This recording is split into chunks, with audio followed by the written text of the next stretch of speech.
Okay for next question में ये एक सब्जेक्टिव टाइप क्वेश्चन है। इस क्वेश्चन में पूछा है student fixes a sheet of white paper on drawing board. He एक स्टूडेंट ने एक ड्राइंग बोर्ड पे वाइट पेपर फिक्स करी है। ही प्लेसेस ए बार मैग्नेट और बीच में रख दिया bar magnet and he sprinkles some iron filings uniformly around the bar magnet. और उसने उस बार मैग्नेट के अराउंड कुछ आयरन फिलिंग्स जो हैं वो उस पे डाल दिए हैं। मतलब आयरन का आप समझ सकते हो पाउडर या चूरा। Then he taps the drawing board gently. फिर उसने ड्राइंग बोर्ड पे धीरे धीरे he taps them with help with fingers and observe that. और इसमें फिर उसने ऑब्जर्व किया कि आयरन फिलिंग्स जो है एक पर्टिकुलर पैटर्न में अपने आप को अरेंज कर लेंगी। So why do iron filings arrange in a particular pattern? ये आयरन फिलिंग्स क्यों अरेंज करेंगे? इसका आंसर ये है क्यों, बिकॉज दे अलाइन। वो जो पैटर्न जो होगा वो वैसा ही होगा जैसे कि बार मैग्नेट में मैग्नेटिक फील्ड लाइंस का होता है। क्यों?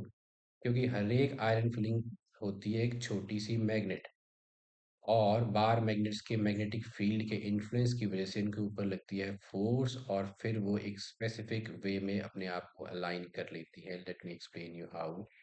सो मान लो ये आपकी बार मैग्नेट है, तो जो भी आयरन के फिलिंग्स आप इसके ऊपर फेंकोगे वो अपने आप को इस पैटर्न में अरेंज करेंगे।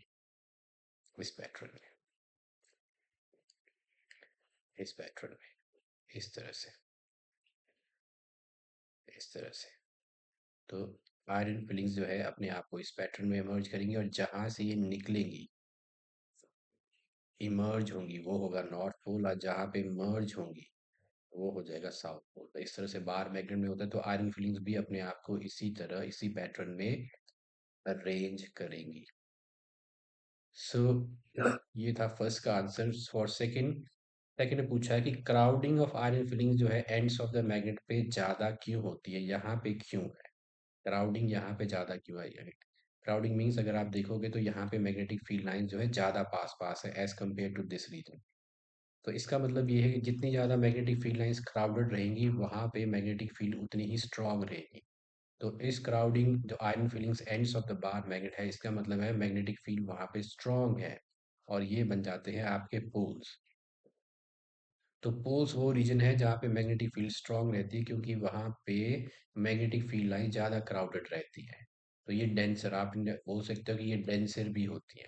तो इसीलिए आप जब भी देखोगे कि कोई भी आयरन, कोई भी मैग्नेटिक सब्सटेंस जो है, जब ये बार मैग्नेट अट्रैक्ट करेगी तो वो पोल की तरफ जाता है, क्योंकि यहाँ पे मैग्नेटिक फोर्स ज़्यादा है। तो ये इस यहाँ पे इनका क्लस्टर बन जाता है। ओके, थर्ड क्वेश्चन में पूछा है why do the lines along with the iron iron filling lines indicate. ये जो लाइंस हैं इनका मतलब क्या है? ये जो लाइंस हैं ये बन जाती है आपकी magnetic field lines, bar magnet की। और जो ये लाइंस इंडिकेट करती हैं डायरेक्शन और strength of the magnetic field around the magnet. तो ये इंडिकेट करती हैं इनकी direction around the magnetic field. और आप देखोगे कि ये जो फील्ड लाइंस हैं ये ऑरिजिनेट, जहाँ से ये ऑरिजिनेट करती हैं, जहाँ से इमर्ज होती हैं। तो एक वर्ड है इमर्ज और एक वर्ड है मर्ज। जहाँ से निकलती हैं वो बनेगा नॉर्थ पोल, और जहाँ मर्ज होती है, जहाँ अंदर को जाती है, वो बन जाएगा साउथ। सो और ये मैग्नेटिक फील्ड, ये लाइंस इंडिकेट करती है मैग्नेटिक फील्ड लाइंस, क्योंकि इस पे अगर आप कोई भी पॉइंट लो और वहां पे आप बनाओ एक टेंजेंट, तो वो आपको डायरेक्शन देगी मैग्नेटिक फील्ड की उस पॉइंट पे। तो ये डायरेक्शन है मैग्नेटिक फील्ड की। So that is answer for this. तो ये जो फील्ड लाइंस जो ऑरिजिनेट करती है नॉर्थ पोल से और एंड होती है साउथ पोल से, और इनके बनते हैं क्लोज लूप्स। तो ये बन रहे हैं क्लोज्ड लूप, ये क्लोज लूप्स ऐसे। ओके, नेक्स्ट क्वेश्चन देखते हैं। If the student places A cardboard horizontally in A current carrying solenoid. अब इसने ये जो कई कार्डबोर्ड जो था एक करंट कैरिंग सोलोनॉइड में हॉरिजॉन्टली प्लेस कर दिया, करंट कैरिंग सोलोनॉइड के अंदर, और फिर ये एक्टिविटी को रिपीट किया, तो किस पैटर्न में आयरन फील्ड्स अरेंज करेंगी? और कंक्लूजन ड्रॉन क्या है? Magnetic field based on the above based pattern. तो इस केस में भी जब स्टूडेंट प्लेस करेगा cardboard horizontally around a current carrying solenoid, iron feelings aligned in the following pattern. तो द सोलेनॉइड जो होता है it is insulated copper wire wrapped closely, एक इंसुलेटेड कॉपर वायर है जिसको हम रैप करते हैं closely in the form of a cylinder. तो कंपैरेटिवली इसकी लेंथ बहुत ज़्यादा है लेकिन इसकी रेडियस बहुत छोटी है।